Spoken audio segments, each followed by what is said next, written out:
Matapos ang taong 2024, iwan na natin ang gigil at galit sa ilang kontrabida na talagang nagpakulo ng ating dugo sa mga teleserye. Karamihan sa mga nakaiiritang karakter na kasama sa listahan ng most hated teleserye characters ng 2024 ay nasa top rating kapamilya primetime serye na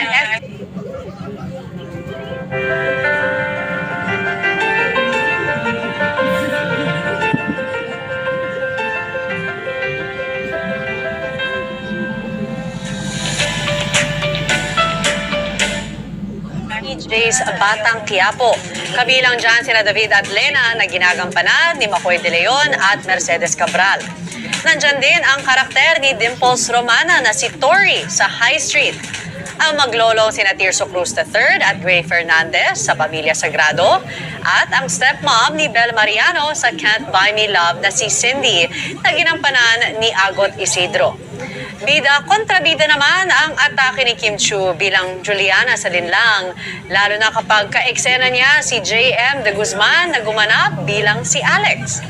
Panghuli, damay din ngayon sa inis ng viewers ang karakter ni Janine Gutierrez bilang Iris sa Lavender Fields. At yan ang ating Star Patrol Express sa araw na ito.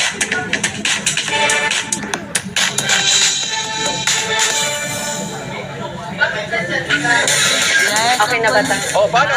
See you next year. Bye. Masyadong excited na. Ayan, pero pakita po natin yung mga kasama natin ngayon sa newsroom. Oh, ayan po kami lahat. Walang iwanan hanggang besperas ng bagong taon. Hindi na yan. Happy New Year po sa lahat. From the newsroom, live from Quezon City. Happy New Year. Ayan, ating mga producer, director.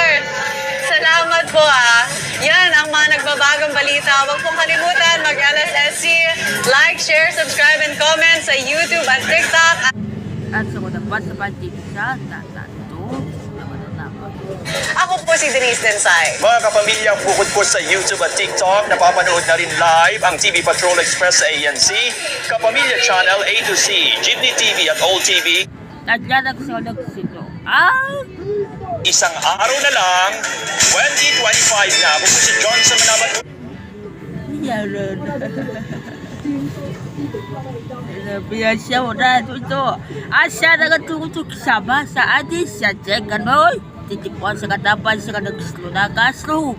Nagadag sama ang ako kami yan. Sa pagsalubong sa bagong taon, mga kapamilya. Sayaw See you na. next year. Sayaw na.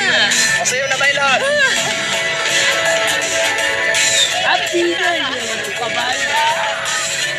Banda din dahil. You know.